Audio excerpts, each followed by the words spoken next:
वसितं देवं कंसचाणूरमर्दनं देवकी परमानन्दं कृष्णं वन्दे जगद्गुरुं ಶ್ರೀಕೃಷ್ಣಂ Vande ಜಗದ್ಗುರುಂ.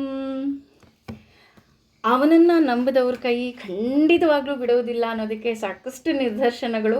At the same time ನಮಗೆ ನಮ್ಮ ಕರ್ಮಗಳನ್ನು ಹೇಗೆ ಮಾಡಬೇಕು ಅಂತ ಕೃಷ್ಣ ಈ ಕರ್ಮಯುಗದಲ್ಲಿ ಹೇಳ್ತಾ ಇದ್ದಾನೆ. ಕಳೆದ ತರಗತಿವರೆಗೂ ನಾವು 7 ಶ್ಲೋಕಗಳ ಅರ್ಥಗಳನ್ನು ತಿಳ್ಕೊಂಡ್ವಿ. ಇವತ್ತು 8ನೇ ಶ್ಲೋಕ ಮತ್ತು 9ನೇ ಶ್ಲೋಕದ ಅರ್ಥಗಳನ್ನು ತಿಳ್ಕೊಳ್ಳೋಣ.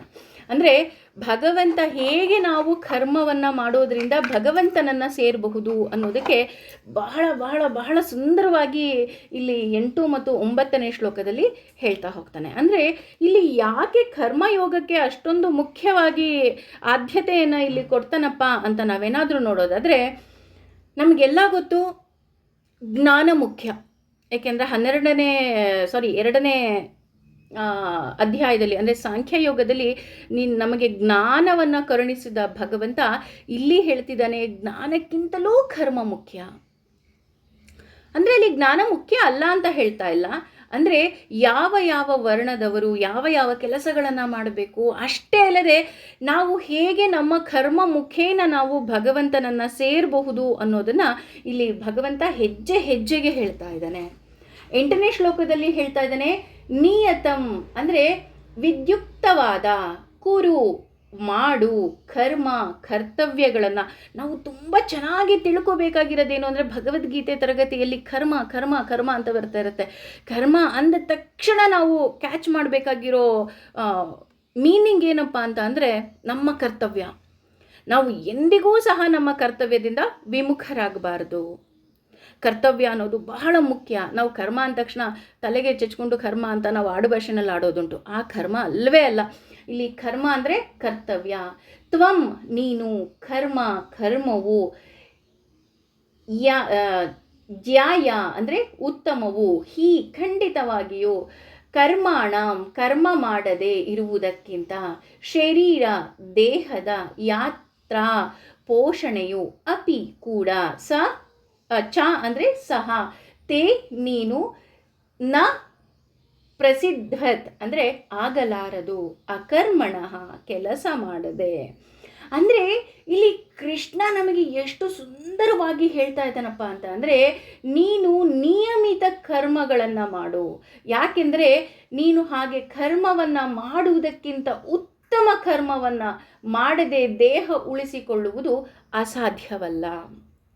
ಅಂದರೆ ಇಲ್ಲಿ ನಾವು ಕರ್ಮವನ್ನು ಮಾಡಬೇಕು ಅಂತ ಹೇಳ್ತಾ ಹೋಗ್ತಾನೆ. ಅಂದರೆ ಯಾವ ರೀತಿಯ ಕರ್ಮವನ್ನು ಮಾಡಬೇಕಪ್ಪ ಅಂತ ನಾವೇನಾದರೂ ನೋಡೋದಾದರೆ, ಮೊದಲನೆಯದು ಇಲ್ಲಿ ನಾವು 7ನೇ ಶ್ಲೋಕದಲ್ಲೇ ತಿಳ್ಕೊಂಡ್ಬಿಟ್ಟಿದ್ದೀವಿ, ಇಂದ್ರಿಯ ನಿಗ್ರಹವನ್ನು ಮಾಡಬೇಕು.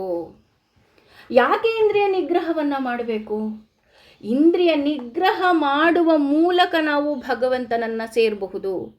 ಅಂದರೆ ಈ ಇಂದ್ರಿಯ ನಿಗ್ರಹ ಅಂದರೆ ಕೇವಲ ಪಂಚೇಂದ್ರಿಯಗಳಲ್ಲ, ನಮ್ಮ ಕರ್ಮೇಂದ್ರಿಯಗಳನ್ನೂ ಸಹ ನಾವು ನಮ್ಮ ಹಿಡಿತದಲ್ಲಿ ಇಟ್ಕೋಬೇಕು. ಅದಕ್ಕೋಸ್ಕರನೇ ನಾವು ಬೆಳಗ್ಗೆ ಎದ್ದುಬಿಟ್ಟು ಮೊದಲು ನಮ್ಮ ಕೈಗಳನ್ನು ನೋಡಿಕೊಂಡು ಹೇಳ್ತೀವಿ, ಕರಾಗ್ರೇ ವಸತೆ ಲಕ್ಷ್ಮೀ, ಕರ ಮಧ್ಯೆ ಸರಸ್ವತಿ, ಕರಮೂಲೇ ಸ್ಥಿತಿ ಗೌರಿ, ಪ್ರಭಾತೆ ಕರದರ್ಶನಂ.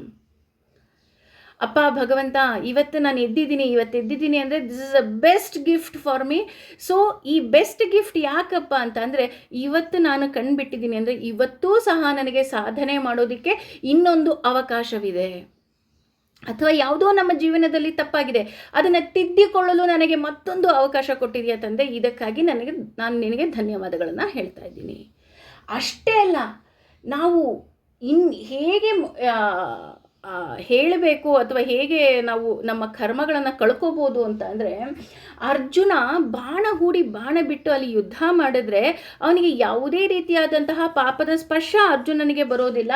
ಕಾರಣ ಏನು ಅಂದರೆ, ಅಲ್ಲಿ ಭಗವಂತ ಹೇಳ್ತಾ ಇದ್ದಾನೆ, ನೀನು ನನ್ನ ಪ್ರೀತಿಗೋಸ್ಕರ ನೀನು ಬಾಣ ಬಿಡ್ತಾ ಇದೆಯಾ ಅಂತ ಅಂದರೆ, ಇಲ್ಲಿ ಮುಖ್ಯವಾಗಿ ನಾವು ತಿಳ್ಕೋಬೇಕಾಗಿರೋದು, ಅರ್ಜುನ ಕೇವಲ ಬಾಣವನ್ನು ಬಿಡ್ತಾ ಇಲ್ಲ. ಧನುರ್ಮಾಸ ಇನ್ನು ನಾಳೆವರೆಗೂ ಧನುರ್ಮಾಸ ಇದೆ. ಧನುರ್ ಅಂದರೆ ಏನು? ನಮ್ಮ ದೇಹವನ್ನು ಧನಸ್ಸನ್ನಾಗಿ ಮಾಡಿಕೊಂಡು ಆ ಓಂಕಾರ ವಾಚ್ಯನಾದ ಭಗವಂತ, ಅದನ್ನೇ ವಿಷ್ಣು ಸಹಸ್ರನಾಮದಲ್ಲೂ ಹೇಳೋದು, ನಮ್ಮ ದೇಹ ಧನಸ್ಸಿನ ಹಾಗಿದೆ. ಅದಕ್ಕೆ ಓಂಕಾರ ಅನ್ನೋ ಬಾಣವನ್ನು ಹೂಡಿ ನನ್ನ ಮನಸ್ಸಿನ ಏಕಾಗ್ರತೆಯನ್ನು ನಿನ್ನ ಪಾದಕ್ಕೆ ಅರ್ಪಿಸ್ತಾ ಇದ್ದೇನೆ. ಹಾಗೆಯೇ ಇಲ್ಲಿ ಅರ್ಜುನ ಯುದ್ಧವನ್ನು ಮಾಡಿ ಕೌರವರನ್ನು ಕೊಂದರೆ ಅವನಿಗೆ ಅಲ್ಲಿ ಯಾವುದೇ ರೀತಿಯಾದಂತಹ ಪಾಪದ ಲೇಪವಿಲ್ಲ. ಯಾಕೆ ಅಂದರೆ ಇದು ಭಗವಂತನ ಇಚ್ಛೆಯಾಗಿದೆ, ಭಗವಂತನ ಆಜ್ಞೆಯಾಗಿದೆ. ಹಾಗೆಯೇ ಇಲ್ಲಿ ಅದನ್ನೇ ಇನ್ನೂ ಮುಂದುವರೆದು 8ನೇ ಶ್ಲೋಕದಲ್ಲೂ ಕೃಷ್ಣ ಹೇಳ್ತಾ ಇರೋದೇನು ಅಂದರೆ, ನೋಡು ಅರ್ಜುನ, ನಾವು ಮಾಡುವಂತಹ ಎಲ್ಲ ಕರ್ಮಗಳನ್ನು, ಎಲ್ಲ ಕೆಲಸಗಳನ್ನು ಹರಿ ನಿನ್ನ ಚರಣಕ್ಕೆ ಒಪ್ಪಿಸ್ತಾ ಇದ್ದೀನಪ್ಪ. ಸರ್ವಂ ಶ್ರೀ ಕೃಷ್ಣ ಅರ್ಪಣಮಸ್ತು. ಒಳ್ಳೆಯದೋ ಕೆಟ್ಟದೋ ನನಗೆ ಗೊತ್ತಿಲ್ಲ, ಆದರೆ ನೀನು ನನ್ನ ಕೈಯಲ್ಲಿ ಈ ಕೆಲಸಗಳನ್ನು ಮಾಡಿಸ್ತಾ ಇದೆಯಾ. ಧರ್ಮ ಕಾರ್ಯವಾ ಅಧರ್ಮ ಕಾರ್ಯವಾ ನನಗೆ ಗೊತ್ತಿಲ್ಲ, ಆದರೆ ನನ್ನನ್ನು ಧರ್ಮ ಮಾರ್ಗದಲ್ಲಿ ನಡೆಸಿ ನನಗೆ ಜ್ಞಾನವನ್ನು ಕೊಟ್ಟು ನನ್ನನ್ನು ಧರ್ಮ ಮಾರ್ಗದಲ್ಲಿ ನಡೆಸೋ ಹೊಣೆ ನಿಂದು. ಹಾಗಾಗಿ ಇದರ ಫಲಾಫಲಗಳು ನಿನಗೆ ಅರ್ಪಿತ ತಂದೆ ಅಂತ ಹೇಳಿ ನಾವು ಅರ್ಪಣೆ ಮಾಡಬೇಕು.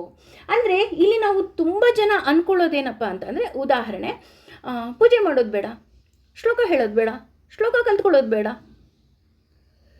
ತುಂಬ ಜನರ ತಲೆಯಲ್ಲಿ ಇರೋದೇನು ಅಂತ ಅಂದರೆ, ಶ್ಲೋಕವನ್ನು ತಪ್ಪು ಉಚ್ಚಾರಣೆ ಮಾಡಿದ್ರೆ ಪಾಪ ಬರುತ್ತೆ ಅಲ್ವಾ. ಈಗ ನೀಟಲ್ಲಿ ಮಾರ್ಕ್ಸ್ ಇರುತ್ತೆ, ಪ್ಲಸ್ ಮಾರ್ಕ್ಸ್ ಜೊತೆ ತಪ್ಪೇನಾದರೂ ಬರೆದ್ರೆ ಮೈನಸ್ ಮಾರ್ಕ್ಸ್ ಕೂಡ ಕೊಡ್ತಾರೆ. ಅಯ್ಯೋ ಮೈನಸ್ ಮಾರ್ಕ್ಸ್ ಬರುತ್ತಪ್ಪ, ನಾನು ಆನ್ಸರೇ ಬರೆಯೋದು ಬೇಡ ಅಂತ ಕೂತ್ಬಿಟ್ರೆ ಆಗುತ್ತಾ? ನೋ. ಹಾಗೆಯೇ ಇಲ್ಲಿ ಭಗವಂತನ ಪೂಜೆ ಇರ್ಬೋದು, ಭಗವಂತನ ಸೇವೆ ಇರ್ಬೋದು, ಅಥವಾ ಶ್ಲೋಕಗಳ ಉಚ್ಚಾರಣೆ ಇರ್ಬೋದು, ನಾವು ಯಾವುದನ್ನು ಬೇಕಾದ್ರೂ ತಗೊಳ್ಳೋಣ. ಇದನ್ನು ನಾನು ತಪ್ಪಾಗತ್ತೆ ಅಂತ ಮಾಡಲೇ ಇಲ್ಲ ಅಂತ ಅಂದರೆ ನಾನು ಯಾವುದೇ ಕಾರಣಕ್ಕೂ ಮುಂದುವರಿಯೋದಕ್ಕೆ ಸಾಧ್ಯವೇ ಇಲ್ಲ. ಉದಾಹರಣೆ, ಈಗ ಒಂದು 5 years ಬ್ಯಾಕ್ ಹೋಗೋಣ. ಇಲ್ಲಿ ಎಷ್ಟೋ ಜನಕ್ಕೆ ಶ್ಲೋಕದ ಉಚ್ಚಾರಣೆ ಬರ್ತಾ ಇರಲಿಲ್ಲ, ಅಥವಾ ಎಷ್ಟೋ ಜನಕ್ಕೆ ಇದರ ಅರ್ಥಗಳೇ ಗೊತ್ತಿರಲಿಲ್ಲ ಅಲ್ವಾ. ಆದರೆ ಇದನ್ನು ತಿಳ್ಕೊಳ್ಳೋ ನಿಟ್ಟಿನಲ್ಲಿ ನಾವು ಹೆಜ್ಜೆ ಇಟ್ಟಾಗ ಮೊದಲಿಗೆ ನಾವೆಲ್ಲರೂ ಸಹ ತಪ್ಪಾಗಿ ಉಚ್ಚಾರಣೆ ಮಾಡ್ತಿದ್ದೀವಿ. ನಮ್ಮ ಗುರುಗಳು ನಮ್ಮ ಕೈ ಹಿಡಿದು ನಮಗೆ ಸರಿಯಾದ ಪ್ರೊನೌನ್ಸಿಯೇಷನ್ಸನ್ನು ಹೇಳ್ಕೊಟ್ಟಿದ್ದಾರೆ, ಹೌದಲ್ವಾ.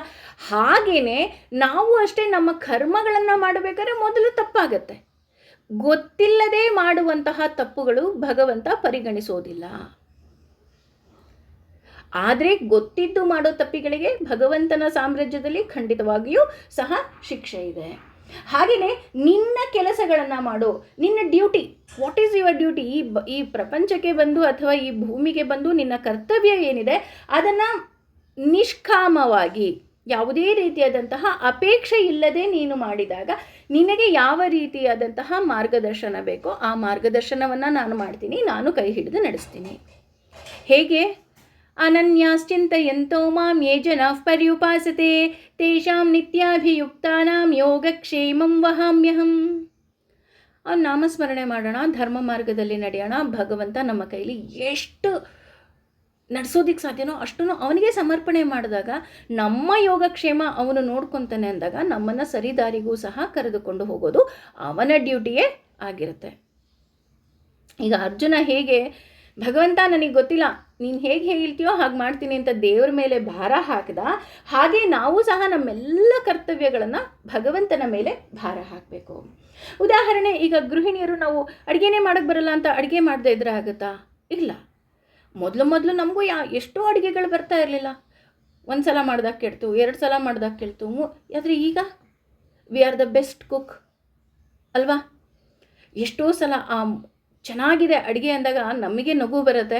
ಅಯ್ಯೋ, ಮೊದಲನೇ ಸಲ ನಾನು ಚಪಾತಿ ಮಾಡಿದಾಗ ಅದು ವರ್ಲ್ಡ್ ಮ್ಯಾಪ್ ಆಗಿತ್ತು, ಈಗ ಕರೆಕ್ಟಾಗಿ ಭೂಮಂಡಲದ ಥರ ಗುಂಡಿಗೆ ಬರುತ್ತೆ ಅಂತ. ನಾವು ಪ್ರಯತ್ನನೇ ಪಡಲಿಲ್ಲ ಅಂದರೆ ಅದಾಗ್ತಿತ್ತಾ? ಸ್ಟೂಡೆಂಟ್ಸ್ಗಳ ಸಹ ಅಷ್ಟೇ. ಮೊದಲು ಸಹ ಬರೆಯೋಕ್ಕೆ ಬರದೇ ಇರೋ ಮಗು 4 ವರ್ಷಕ್ಕೆ ಬೇಬಿ ಸಿಟ್ಟಿಂಗಿಗೆ ನಾವು ಸೇರಿಸಿದಾಗ ಸಹ ಬರೆಯೋಕ್ಕೆ ಬರದೇ ಇರೋ ಮಗು ತಿದ್ದಿ ತೀಡಿ ಶಿಕ್ಷಕರು ಶಿಕ್ಷಣವನ್ನು ಕೊಟ್ಟಾಗ, ಅದೇ ರೀತಿ ಪೋಷಕರೂ ಸಹ ಮನೆಯಲ್ಲಿ ಸಹಕಾರ ಕೊಟ್ಟಾಗ ಮುಂದೆ ಅದೇ ಮಗು ಶಿಕ್ಷಕರಾಗಿ ಪಾಠ ಮಾಡುತ್ತೆ.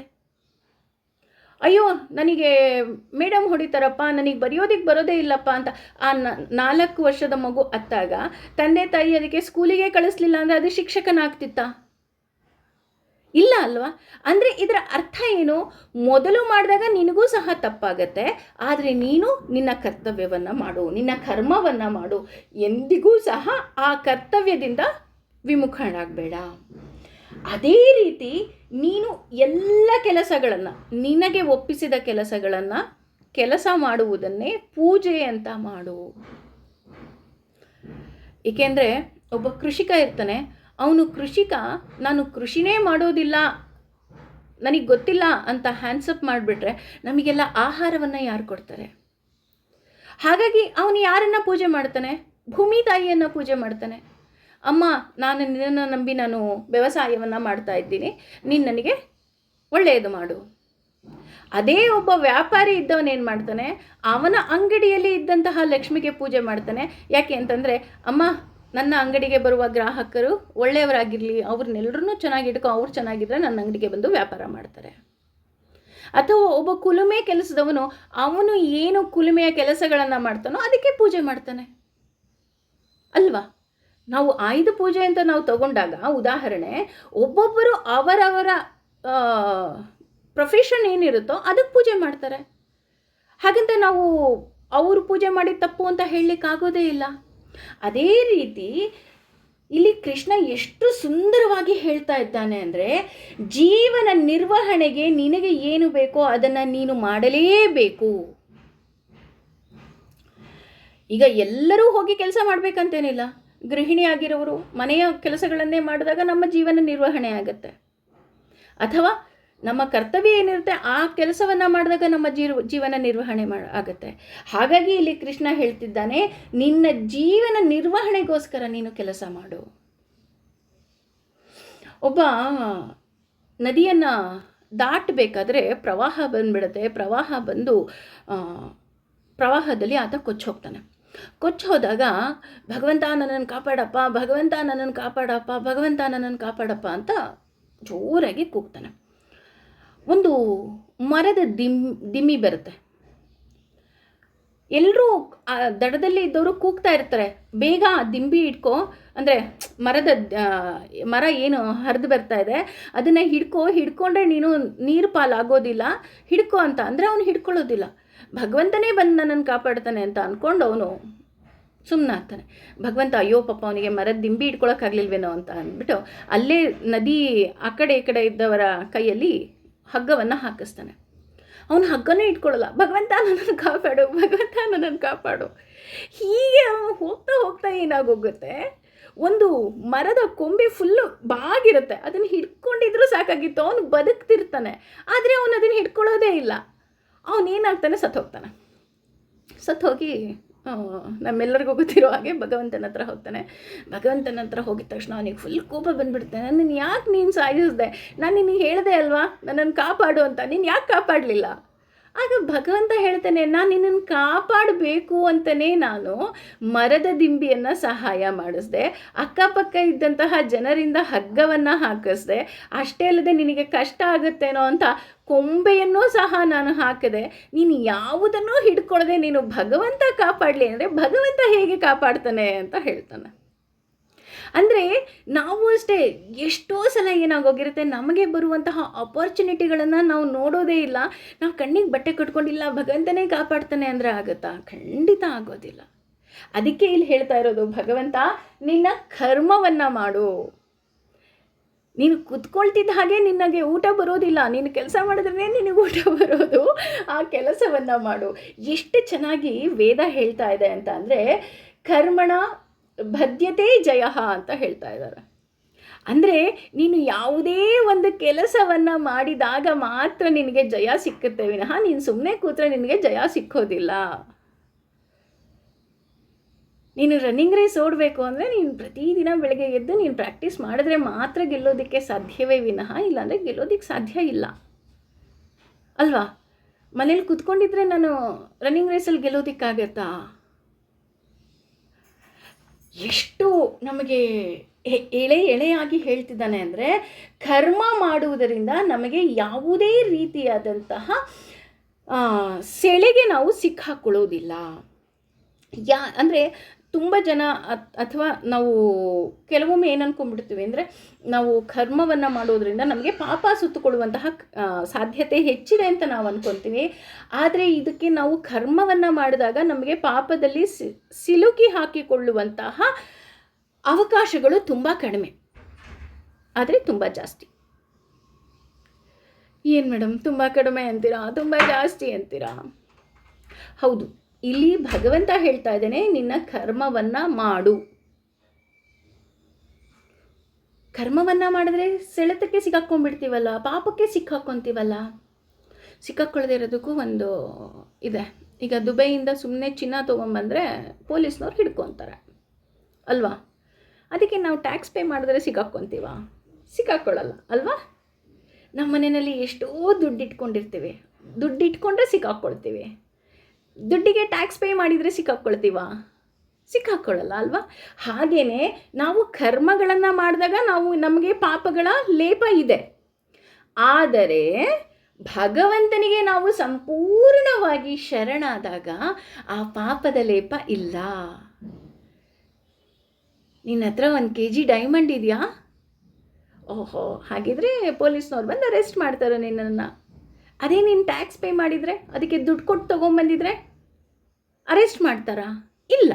ಹಾಗೆಯೇ ನಾವು ಸಹ ಅಷ್ಟೇ, ನಾವು ಮಾಡುವ ಎಲ್ಲ ಕಾರ್ಯಗಳನ್ನು ಭಗವಂತನಿಗೆ ಸಮರ್ಪಣೆ ಮಾಡಿದಾಗ ನಮಗೆ ಯಾವುದೇ ರೀತಿಯಾದಂತಹ ಪಾಪದ ಲೇಪ ಇರೋದಿಲ್ಲ.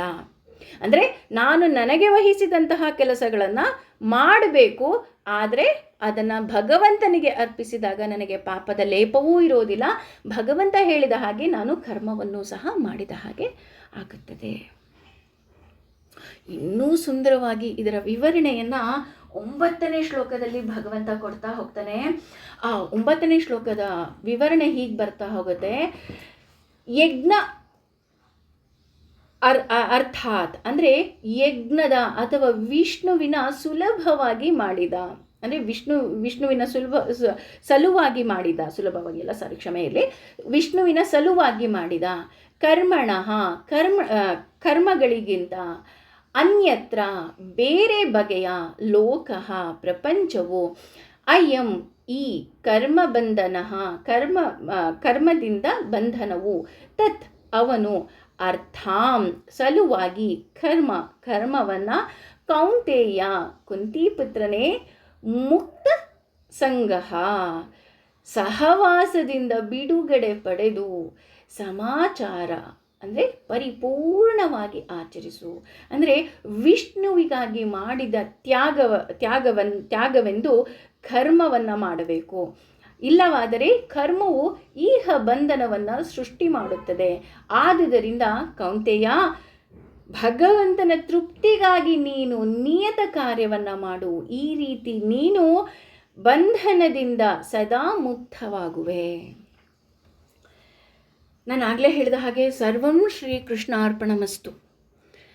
ಆ ಒಂದೇ ಒಂದು ಪದ ಸಾಕು, ನಮ್ಮನ್ನು ಎಲ್ಲ ಕರ್ಮಗಳಿಂದ ಅದು ಮುಕ್ತಿಯನ್ನು ಕೊಡ್ತಾ ಹೋಗುತ್ತೆ.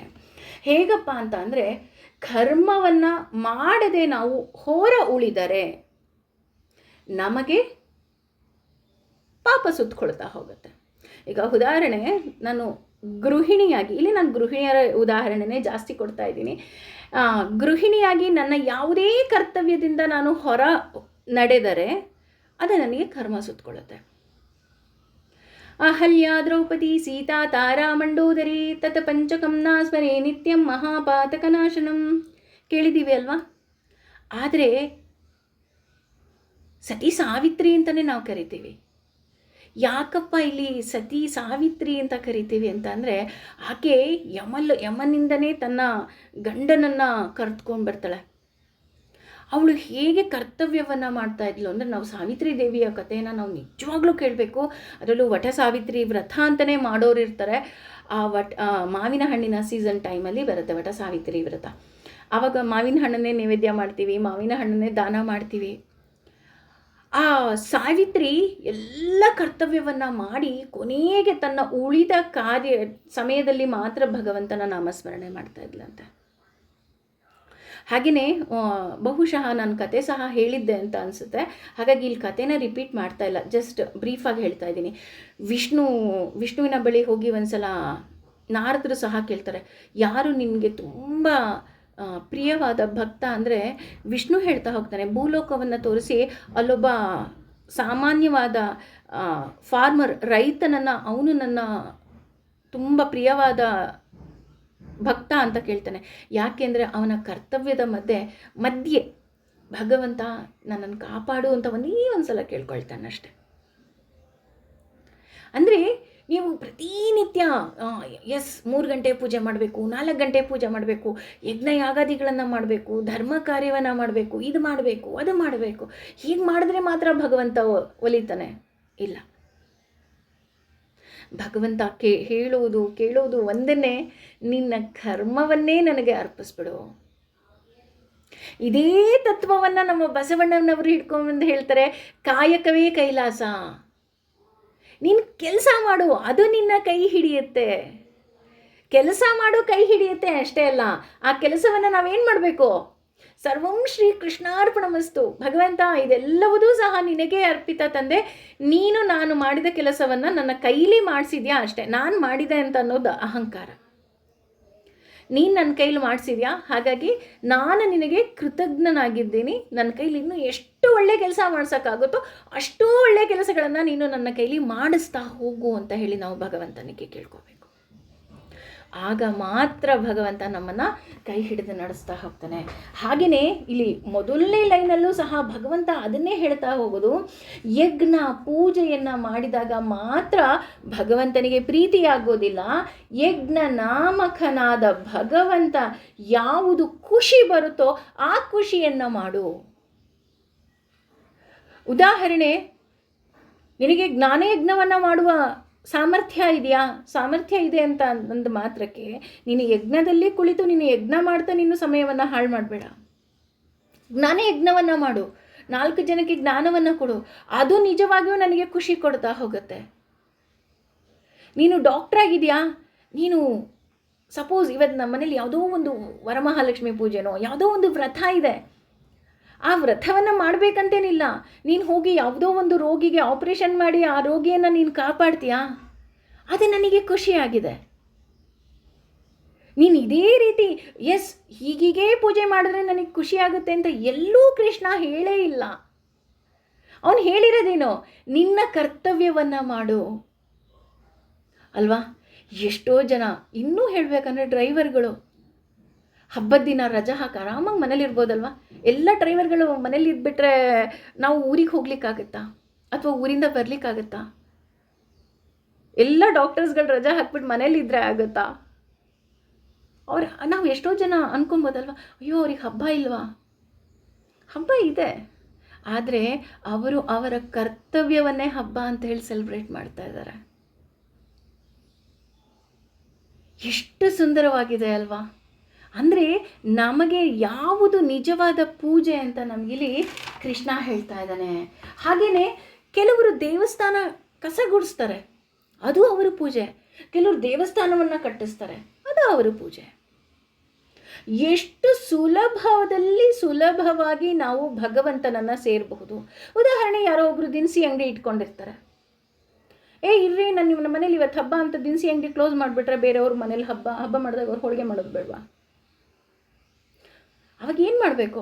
ಭಗವಂತ, ಅವರೆಲ್ಲ ಹಬ್ಬ ಮಾಡ್ತಾ ಇದ್ದಾರೆ ನೋಡು, ಅವರೆಲ್ಲ ನಿನಗೆ ನೈವೇದ್ಯ ಮಾಡ್ತಾರಲ್ಲ, ಆ ಸಾಮಾನು ನಾನೇ ಕೊಡ್ತಾ ಇದ್ದೀನಿ, ಎಷ್ಟು ಖುಷಿ ಆಗುತ್ತೆ ಅಂತ ಅಂದ್ಕೊಂಡ್ರೆ ಆ ಹಬ್ಬಕ್ಕೆ ಎಷ್ಟು ಮಹತ್ವ ಬರ್ತಾ ಹೋಗುತ್ತೆ ಅಲ್ವಾ? ಇದನ್ನೇ ಹೇಳ್ತಾ ಇರೋದು.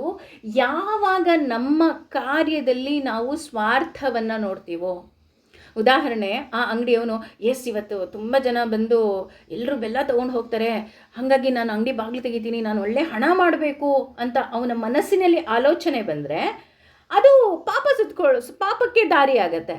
ಅದೇ ಅಯ್ಯೋ ಭಗವಂತ, ನೀನು ಅವ್ರಿಗೆಲ್ಲ ಖುಷಿಯಾಗಲಿ, ನಿನಗೆ ಅವರೆಲ್ಲ ನೈವೇದ್ಯ ಮಾಡಲಿ ಅಂತ ಹೇಳಿ ನಾನು ಅಂಗಡಿ ಬಾಗಿಲು ತೆಗೆದಿದ್ದೀನಿ ತಂದೆ, ನನ್ನ ಏನು ಕರ್ತವ್ಯ ಇದೆಯೋ ಆ ಕರ್ತವ್ಯವನ್ನು ನಿನಗೆ ಅರ್ಪಿಸ್ತಾ ಇದ್ದೀನಿ ಅಂತ ಅಂದಾಗ ಅವ್ರಿಗೆ ಏನೆಲ್ಲ ನೈವೇದ್ಯ ಮಾಡ್ತಾರೋ ಆ ನೈವೇದ್ಯದ ಫಲ ಇವನಿಗೆ ಬರ್ತಾ ಹೋಗುತ್ತೆ. ಎಷ್ಟು ಸುಲಭವಾದ ಮಾರ್ಗಗಳನ್ನು ಹೇಳ್ಕೊಡ್ತಾನೆ ಅಂದರೆ ಇಲ್ಲಿ ಅದನ್ನೇ ಹೇಳ್ತಾ ಇರೋದು. ಉದಾಹರಣೆ, ಒಬ್ಬರನ್ನು ಕೊಲೆ ಮಾಡಿದರೂ ಸಹ ಅದನ್ನು ಭಗವಂತನಿಗೆ ಅರ್ಪಿಸಿದ್ರೆ ಅದ್ರಿಗೆ ದೋಷ ಇಲ್ಲ ಅಂತ ಹೇಳ್ತಾರೆ. ಅಂದರೆ ನೀಗ ಕೊಲೆ ಮಾಡಿಬಿಟ್ಟು ಭಗವಂತನಿಗೆ ಅರ್ಪಿಸು ಅಂತ ಅಲ್ಲ. ಭಗವಂತ, ನಾನು ಕೊಲೆ ಮಾಡೋದ್ರಿಂದ ನಿನಗೆ ಖುಷಿ ಆಗುತ್ತೆ ಅಂದರೆ ನನ್ನ ಕೈಯಲ್ಲಿ ಆ ಕೆಲಸವನ್ನು ಮಾಡಿಸು. ಉದಾಹರಣೆ, ನಾನು ಪೊಲೀಸ್ ಆಗಿದ್ದೀನಿ, ಅಲ್ಲೊಬ್ಬ ಭಯೋತ್ಪಾದಕ ಇದ್ದಾನೆ, ಆ ಭಯೋತ್ಪಾದಕನನ್ನು ಕೊಲ್ಲೋದ್ರಿಂದ ಸಾವಿರಾರು ಜನ ನಾಗರಿಕರು ಸುರಕ್ಷಿತರಾಗ್ತಾರೆ, ಹಾಗಾಗಿ ನಾನು ಅವನನ್ನು ಶೂಟ್ ಮಾಡಲೇಬೇಕು, ನನ್ನ ಕೈಯಲ್ಲಿ ಅದು ಕೆಟ್ಟ ಕೆಲಸವಾದರೂ ಅವರಿಗೆಲ್ಲ ಒಳ್ಳೆಯದಾಗುತ್ತೆ ಅಂದರೆ ನನ್ನ ಕೈಯಲ್ಲಿ ಮಾಡಿಸಪ್ಪ. ಅದೇ ರೀತಿ ಅರ್ಜುನನೂ ಹಾಗೆ ಕೌರವರನ್ನು ನಾನು ಕೊಂದಾಗ ಭಗವಂತ ನಿನಗೆ ಖುಷಿ ಆಗುತ್ತಾ, ಇದರಿಂದ ಧರ್ಮ ಸ್ಥಾಪನೆ ಆಗುತ್ತಾ, ಇದರಿಂದ 4 ಜನಕ್ಕೆ ತಿಳಿ ಆಗುತ್ತಾ, ಅಂದರೆ ಬುದ್ಧಿ ಬರುತ್ತಾ, ಹಾಗಿದ್ರೆ ನನ್ನ ಕೈಯಲ್ಲಿ ಈ ಕರ್ತವ್ಯವನ್ನು ಮಾಡಿಸು. ಹೇಗೆ ಅದನ್ನು ಹೇಳ್ತಾನಪ್ಪ ಅಂತ ಅಂದರೆ, ನಿನಗೆ ಹಿತವಾದ ಕೆಲಸಗಳನ್ನು ಮಾಡುವುದೇ ಪೂಜೆ ಅಂತ ಹೇಳ್ತಾ ಹೋಗ್ತಾರೆ. ಅಷ್ಟೇ ಅಲ್ಲದೆ ಮುಕ್ತ ಸಂಗಹ, ದೇವರಿಗೆ ಪ್ರೀತಿಯಾಗಿರೋದು. ನಾವು ಏನೋ ಒಂದು ಮಾಡಿಬಿಟ್ಟು ಎಸ್ ಇವತ್ತು ಒಂದು 50 kg ಹೂವು ಹಾಕಿಬಿಟ್ರೆ ದೇವರಿಗೆ ಪ್ರೀತಿ ಆಗುತ್ತಂತೆ ಅಂತ ಹೇಳಿ ನಾನು ಹೂವಿಗೆ ಹಾಕೋದ್ರಿಂದನೋ ಅಥವಾ 4 ಲೀಟ್ರ್ ಹಾಲು ಪೂಜೆ ಮಾಡೋದ್ರಿಂದ, ಅಭಿಷೇಕ ಮಾಡಿಸೋದ್ರಿಂದ ದೇವರಿಗೆ ಪ್ರೀತಿ ಆಗುತ್ತೆ ಅಂತ ನೀನೇ ಅಂದ್ಕೊಳ್ಳೋದ್ರ ಬದಲು, ಹೌದಾ ಅದೇ 4 ಲೀಟರ್ ಹಾಲನ್ನು ನಾನು ಅನಾಥ ಮಕ್ಕಳಿಗೆ ಕುಡಿಯೋದಕ್ಕೆ ಕೊಟ್ಟರೆ ನಿನಗೆ ಖುಷಿ ಆಗುತ್ತಾ ಭಗವಂತ, ಆ ಕೆಲಸವನ್ನು ನನ್ನ ಕೈಯಲ್ಲಿ ಮಾಡಿಸು. ನೋಡಿ, ನಮ್ಮ ಕೈಯಲ್ಲಿ ಭಗವಂತ ಯಾವ ರೀತಿಯ ಕೆಲಸಗಳನ್ನು ಮಾಡಿಸ್ತಾನೆ ಅನ್ನೋದನ್ನು ನಾವು ಅವನಿಗೆ ಬಿಟ್ಬಿಡಬೇಕು. ಹಾಗೆಯೇ ನಾವು ಮಾಡೋ ಎಲ್ಲ ಕೆಲಸನೂ ಭಗವಂತನಿಗೆ ಪ್ರೀತಿ ಆಗಬೇಕಂತಿಲ್ಲ. ಭಗವಂತ ನನ್ನ ಕೈಯಲ್ಲಿ ನಿನಗೆ ಪ್ರೀತಿಯಾಗುವಂತಹ ಕೆಲಸಗಳನ್ನು ಮಾಡಿಸು ಅಂತ ಹೇಳಿ ನಾವು ಅವನಿಗೆ ಕೇಳ್ಕೋಬೇಕು. ಯಾವುದೇ ಕೆಲಸದಲ್ಲೂ ಸಹ ಸೆಲ್ಫಿಶ್ನೆಸ್ ಇರಬಾರ್ದು, ಸ್ವಾರ್ಥ ಇರಬಾರ್ದು. ನಾನು ಅಷ್ಟು ಜನಕ್ಕೆ ಹಾಲು ಕೊಟ್ಬಿಟ್ಟೆ, ಇಷ್ಟು ಜನಕ್ಕೆ ಹಾಲು ಕೊಟ್ಬಿಟ್ಟೆ ಅಲ್ಲ, ಭಗವಂತ ನನ್ನ ಕೈಯಲ್ಲಿ ಈ ಕೆಲಸವನ್ನು ಮಾಡಿಸ್ತಾ ಇದ್ದಾನೆ, ಹಾಗಾಗಿ ನಾನು ಈ ಕೆಲಸವನ್ನು ಮಾಡ್ತಾ ಇದ್ದೀನಿ. ಸರ್ವಂ ಶ್ರೀ ಕೃಷ್ಣಾರ್ಪಣಮಸ್ತು. ಅಷ್ಟೇ ಅಲ್ಲದೆ ನಾವು ಹುಟ್ಟಿರುವುದರಿಂದ ಯಾವ ರೀತಿ ಭಗವಂತನಿಗೆ ಖುಷಿಯಾಗತ್ತೆ, ನಾನು ಬೆಳೆಯೋದ್ರಿಂದ ಯಾವ ರೀತಿ ಭಗವಂತನಿಗೆ ಖುಷಿಯಾಗತ್ತೆ, ಅಥವಾ ನಾನು ಈಗ ಭಗವಂತ ನಮಗೆ ನಾವು ಬರೋದಕ್ಕಿಂತ ಮುಂಚೆ ಈ ಬ್ರಹ್ಮಾಂಡವನ್ನು ಸೃಷ್ಟಿ ಮಾಡಿದ್ದಾನೆ.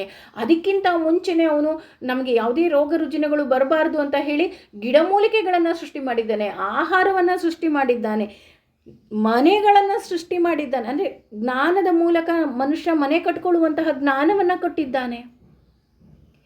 ಯಾಕೆ ಇದನ್ನೆಲ್ಲ ಕೊಟ್ಟ? ಅವನಿಗೆ ಯಾವುದೇ ರೀತಿಯಾದಂತಹ ಸ್ವಾರ್ಥ ಅಲ್ಲಿ ಇಲ್ಲ. ಭಗವಂತನಿಗೆ ನಮ್ಮಿಂದ ಏನಾದ್ರು ಆಗಬೇಕಾಗಿದೆಯಾ? ಏನೂ ಇಲ್ಲ. ಆದರೆ ನಮಗೆ ಭಗವಂತನಿಂದ ಆಗಬೇಕಾಗಿರೋದು ಸಾಕಷ್ಟು ಇದೆ. ಹಾಗಾಗಿ ನಮ್ಮ ಬದುಕನ್ನು ನಾವು ಸಂಪೂರ್ಣವಾಗಿ ಭಗವಂತನಿಗೆ ಅರ್ಪಿಸಬೇಕು. ಒಬ್ಬ ವಯಸ್ಸಾದ ಶ್ರೀಮಂತ ವ್ಯಕ್ತಿ ಇದ್ದಕ್ಕಿದ್ದ ಹಾಗೆ ಹಾಸ್ಪಿಟ್ಲಿಗೆ ಸೇರ್ಕೊಂಡ್ಬಿಡ್ತಾನೆ. ಅವನಿಗೆ 2 ದಿನ ICUನಲ್ಲಿ ಇಡ್ತಾರೆ. ಕೃತಕ ಉಸಿರಾಟ ಕ್ರಿಯೆಯನ್ನೆಲ್ಲ ಹಾಕ್ತಾರೆ. ಆಮೇಲೆ ಅವನು ವಾಸಿ ಆಗ್ತಾನೆ. ವಾಸಿ ಆದಮೇಲೆ ನಾರ್ಮಲ್ ವಾರ್ಡಿಗೂ ಹಾಕಿ ಅವನಿಗೆ ಇನ್ನೇನು ಡಿಸ್ಚಾರ್ಜ್ ಆಗಬೇಕಾದ್ರೆ ಡಾಕ್ಟ್ರು ಬಂದು ಬಿಲ್ ಕೊಡ್ತಾರೆ. ಬಿಲ್ ನೋಡಿದ ತಕ್ಷಣ ಅವನಿಗೆ ಅಳು ಬಂದುಬಿಡತ್ತೆ. ಆಗ ಡಾಕ್ಟ್ರಿದ್ದವರು, ಇದು ಬಿಲ್ ಜಾಸ್ತಿ ಆಗೋಯ್ತಾ, ನಾನು ಬೇಕಾದ್ರೆ ಆಕ್ಸಿಜನ್ ರೇಟ್ನ ಕಮ್ಮಿ ಮಾಡಲಾ, ಅಥವಾ ICU ರೇಟ್ನ ಕಮ್ಮಿ ಮಾಡಲಾ, ಅಥವಾ ಈ ವಾರ್ಡ್ ಚಾರ್ಜನ್ನ ಏನಾದ್ರು ಕಮ್ಮಿ ಮಾಡಲಾ, ಅಥವಾ ನಂದು ಡಾಕ್ಟ್ರ್ ಫೀಸ್ ಏನಿದೆ ಅದನ್ನು ಬಿಟ್ಬಿಟ್ಟು ಮಿಕ್ಕಿದ್ದೆಲ್ಲ ಕೊಡಿ ಅಂತ ಎಲ್ಲ ಕೇಳ್ತಾನೆ. ಅವನು ನಕ್ಬಿಟ್ಟು ಹೇಳ್ತಾನೆ, ಇಲ್ಲ, ನಾನು ಹತ್ತಿದ್ದು ಈ ಬಿಲ್ ನೋಡಿ ನನಗೆ 2 ನಿಮಿಷ ಉಸಿರಾಡೋದಕ್ಕೆ ನನಗೆ ಕಷ್ಟ ಆಯಿತು. ಆಗ ನನ್ನ ಮಕ್ಕಳು ತೊಗೊಂಬಂದು ಇಲ್ಲಿ ICUನಲ್ಲಿ ಹಾಕಿದ್ರು, ನೀವು ಕೃತಕ ಉಸಿರಾಡೋದಕ್ಕೆ ನನಗೆ ಸಹಾಯ ಮಾಡಿದ್ರಿ, ಅಷ್ಟಕ್ಕೆ ನೀವು ಇಷ್ಟೊಂದು ಬಿಲ್ ಮಾಡಿದ್ದೀರಾ. ಆದರೆ ಭಗವಂತ, ನಾನು ಹುಟ್ಟಿದ ಮೊದಲ ಕ್ಷಣದಿಂದ ಹಿಡಿದು, ಮೊದಲ ಕ್ಷಣ ಅಲ್ಲ, ತಾಯಿಯ ಗರ್ಭದಲ್ಲಿ 5th ವೀಕ್ ಅಥವಾ 8th ವೀಕ್ ಆಗ್ತಿದ್ದಂಗೆ ಹಾರ್ಟ್ ಬೀಟ್ ಕೇಳಿಸ್ತಾರೆ ಸ್ಕ್ಯಾನಿಂಗ್ ಮಾಡಿಸಿದಾಗ. ಐ ಥಿಂಕ್ 8th ವೀಕಲ್ಲಿ ಹಾರ್ಟ್ ಬೀಟ್ ಕೇಳಿಸ್ತಾರೆ ಅಂತ ಅಂದ್ಕೊತೀನಿ. ಕ್ಷಮೆಯಲ್ಲಿ, ನನಗೆ ವೀಕ್ ಕರೆಕ್ಟಾಗಿ ಗೊತ್ತಿಲ್ಲ, ಬಟ್ ಗರ್ಭದಲ್ಲೇ ಹಾರ್ಟ್ ಬೀಟನ್ನು ಕೇಳಿಸ್ತಾರೆ. ಅವತ್ತಿಂದ ಇವತ್ತಿನವರೆಗೂ ನನ್ನ ಈ ಹೃದಯವನ್ನು ಬಡಿಸುವಂತಹ ಕೆಲಸ ಮಾಡ್ತಾ ಇದ್ದಾನೆ. ಅವನು ಯಾವತ್ತೂ ನನಗೇನು ಬಿಲ್ ಕೊಟ್ಟೇ ಇಲ್ಲ. ನೀವು 2 ದಿನ ಉಸಿರಾಟ ಕ್ರಿಯೆಗೆ ನನಗೆ ಇಷ್ಟು ದೊಡ್ಡ ಬಿಲ್ ಕೊಟ್ಬಿಟ್ರಿ ಅಲ್ವಾ ಅಂತ ಹೇಳ್ತಾನೆ. ಅಂದರೆ ನಾವು ಇನ್ನೆಷ್ಟು ಅವನಿಗೆ ಕೃತಜ್ಞರಾಗಿರಬೇಕು ಅಂತ ಅಷ್ಟೇ ಇದರ ನೀತಿ. ಅಲ್ವಾ? ನೋಡೋದಕ್ಕೆ ನೋಟವನ್ನು ಕೊಟ್ಟಿದ್ದಾನೆ, ಕೇಳೋದಕ್ಕೆ ಕಿವಿಯನ್ನು ಕೊಟ್ಟಿದ್ದಾನೆ, ಮಾತಾಡೋದಕ್ಕೆ ಮಾತನ್ನು ಕೊಟ್ಟಿದ್ದಾನೆ ಭಗವಂತ. ನಾವು ಮಾತಾಡೋ ಮಾತೆಲ್ಲವೂ ಅಂದರೆ ಪ್ರತಿ ಶಬ್ದದಲ್ಲೂ ಭಗವಂತ ಇದ್ದಾನೆ ಅಂತ ಅಂದಾಗ ನಾವು ಆಡೋ ಮಾತೆಲ್ಲ ಮಂತ್ರನೇ ಅಲ್ವಾ? ಆ ಅಂದರೆ ಭಗವಂತ, ಊ ಅಂದರೆ ಭಗವಂತ, ಮಾ ಅಂದರೆ ಭಗವಂತ, ಓಂ ಅಂದರೆ ಭಗವಂತ. ವಿಷ್ಣು ಸಹಸ್ರನಾಮದಲ್ಲಿ ತಿಳ್ಕೊಂಡ್ಬಿಟ್ಟಿದ್ದೀವಿ, ನಾನು ಅಂದರೆ ಭಗವಂತ, ದೇವ ಅಂದರೆ ಭಗವಂತ. ಪ್ರತಿಯೊಂದು ಶಬ್ದದಲ್ಲಿ ಭಗವಂತ ಇದ್ದಾನೆ. ಹಾಗಿರಬೇಕಾದ್ರೆ ನಾನೀಗ ಏನೇನು ಮಾತಾಡ್ತಾ ಇದ್ದೀನಿ ಇದಿಷ್ಟು ಮಂತ್ರಕ್ಕೆ ಸಮ ಅಲ್ವಾ? ಹಾಗಿರಬೇಕಾದ್ರೆ ನಾನು ನಿನ್ನ ಪೂಜೆಯನ್ನು ಹೇಗೆ ಮಾಡಲಿ ತಂದೆ ಅಂತ ನಾವು ಅವನನ್ನೇ ಕೇಳ್ಕೋಬೇಕು. ಹಾಗಾಗಿ ನಮಗೆ ಆಶ್ರಯವನ್ನು ಕೊಟ್ಟಿದ್ದಾನೆ, ಅವನಿಗೆ ಹೇಗೆ ಖುಷಿ ಬರುತ್ತೋ ಹಾಗಿರಬೇಕು. ಹೇಗೆ ಖುಷಿ ಬರುತ್ತೆ? ಒಬ್ಬ ಹೋಗಿ ಕೇಳ್ತಾನೆ ಭಗವಂತನಿಗೆ, ಭಗವಂತ ನನಗೆ ಆನಂದವಾಗಿರೋದಕ್ಕೆ ನನಗೆ ಏನೆಲ್ಲ ಬೇಕೋ ಎಲ್ಲವನ್ನೂ ಕೊಡು ಅಂತ. ಆಗ ಭಗವಂತ ನಕ್ಬಿಟ್ಟು ಹೇಳ್ತಾನಂತೆ, ಅಯ್ಯೋ, ಕನ್ನಡದಲ್ಲಿ ಹೇಳ್ತೀವಲ್ಲ ಹುಚ್ಚಪ್ಪ ಅಂತ, ಆ ಥರ, ಅಯ್ಯೋ ಹುಚ್ಚಪ್ಪ, ಆನಂದವಾಗಿರೋಕ್ಕೆ ಏನೇನೆಲ್ಲ ಬೇಕೋ ಅದೆಲ್ಲ ಬೇಡ, ನೀನು ಆನಂದವಾಗಿರಲಿ ಅಂತಲೇ ನಿನಗೆ ಜೀವನವನ್ನು ಕೊಟ್ಟಿದ್ದೀನಿ. ನೋಡಿ, ಅಲ್ಲಿಗೆ ನಾವು ಈ ಜೀವನವನ್ನು ಹೇಗೆಲ್ಲ ಸಂಭ್ರಮಿಸಬಹುದು. ಹಾಗಾಗಿ ಕರ್ತವ್ಯವೇ ಪೂಜೆಯಾಗಿದೆ. ನಾವು ಮಾತಾಡ್ತೀವಿ, ನಾನು ಅನ್ನಲ್ಲ ಇದೆಲ್ಲ ಮಂತ್ರಕ್ಕೆ ಸಮಾನ. ಹೌದು, ಮಂತ್ರಕ್ಕೆ ಸಮ. ಯಾವಾಗ? ಸರ್ವಂ ಶ್ರೀಕೃಷ್ಣಾರ್ಪಣಮಸ್ತು. ಭಗವಂತ ನನ್ನ ಬಾಯಲ್ಲಿ ನನಗೆ ಈ 2 ಶ್ಲೋಕವನ್ನು ಅರ್ಥ ನನ್ನ ಬಾಯಲ್ಲಿ ಏನು ನುಡಿಸ್ಬೇಕು ಅಂತ ಅಂದ್ಕೊಂಡಿದ್ಯೋ ಅದಷ್ಟನ್ನು ನಾನು ತಿಳಿದು ನುಡಿಸಿದ್ದೀನಿ. ನನ್ನ ತಿಳುವಳಿಕೆಗೆ ತಕ್ಕ ಹಾಗೆ ಯಥಾರ್ಥ ಜ್ಞಾನವನ್ನು ಕೊಟ್ಟು ನನ್ನ ಕೈಯಲ್ಲಿ ನುಡಿಸಿದೀಯ ಭಗವಂತ. ಸರ್ವಂ ಶ್ರೀಕೃಷ್ಣಾರ್ಪಣಮಸ್ತು. ನನ್ನಿಂದ ಏನೇ ತಪ್ಪಾಗಿದ್ರೂ ಕ್ಷಮಿಸ್ಬಿಡು ತಂದೆ. ಅಡುಗೆ ಮಾಡ್ತೀವಿ, ಸರ್ವಂ ಶ್ರೀಕೃಷ್ಣಾರ್ಪಣಮಸ್ತು. ಭಗವಂತ ಇದನ್ನು ಯಾರ್ಯಾರೆಲ್ಲ ಸ್ವೀಕಾರ ಮಾಡ್ತಾರೋ ಅಷ್ಟೂ ಜನರ ದೇಹದಲ್ಲಿ ನೀನಿದೆಯಾ, ಹಾಗಾಗಿ ಅವರಿಗೆಲ್ಲ ನಾನು ಊಟ ಬಡಿಸುವಂತಹ ದೊಡ್ಡ ಕಾರ್ಯವನ್ನು ಕೊಟ್ಟಿದೆಯಾ ಗೃಹಿಣಿಯಾಗಿ. ನಾನು ಅವರೆಲ್ಲ ಊಟ ಮಾಡ್ತಾರಲ್ಲ ಅದೇ ನೈವೇದ್ಯ ತಂದೆ. ಸರ್ವಂ ಶ್ರೀಕೃಷ್ಣಾರ್ಪಣಮಸ್ತು. ಎಷ್ಟು ಸುಲಭ ಅಲ್ವಾ? ಇದನ್ನೇ ಭಗವಂತ ಹೇಳ್ತಾ ಇರೋದು, ನಿಮ್ಮ ಕರ್ಮಗಳನ್ನು ನನಗೆ ಒಪ್ಪಿಸಿ. ಹಾಗಾಗಿ ಭಗವಂತ ನಮಗೆ ಯಾವ ಕರ್ಮಗಳನ್ನು ಕೊಟ್ಟಿದ್ದಾನೋ ಆ ಕರ್ಮವನ್ನು, ಅಂದರೆ ನಮ್ಮ ಡ್ಯೂಟಿಯನ್ನು, ಹೇಗೆ ಒಬ್ಬ ಕೆಲಸಕ್ಕೆ ಹೋಗುವ ವ್ಯಕ್ತಿ ನನ್ನ ಬಾಸ್ ಬೈತಾನೆ ಅಂತ ಎಷ್ಟು ಅಚ್ಚುಕಟ್ಟಾಗಿ ಕೆಲಸವನ್ನು ಮಾಡ್ತಾನೋ ಅಷ್ಟೇ ಅಚ್ಚುಕಟ್ಟಾಗಿ ಭಗವಂತ ನನಗೆ ಕೆಲಸವನ್ನು ಕೊಟ್ಟಿದ್ದಾನೆ. ಈ ಜೀವನವನ್ನು ಆನಂದಿಸೋದು, ಆ ಜೀವನವನ್ನು ಆನಂದಿಸೋಣ. ನಮಗೆ ಕೊಟ್ಟಿರುವಂತಹ ಕೆಲಸಗಳನ್ನು ಭಗವಂತ ನನ್ನ ಕೈಲಿ ಮಾಡಿಸುತ್ತಂತೆ ಅಂತ ಹೇಳಿ ಅವನಿಗೆ ಶರಣಾಗೋಣ. ಸರ್ವಂ ಶ್ರೀ ಕೃಷ್ಣಾರ್ಪಣಮಸ್ತು. ಐ ಹೋಪ್ ಇವತ್ತಿನ ಅರ್ಥ ನಿಮ್ಮೆಲ್ರಿಗೂ ಇಷ್ಟ ಆಯಿತು ಅಂತ ಭಾವಿಸ್ತೀನಿ. Thank you.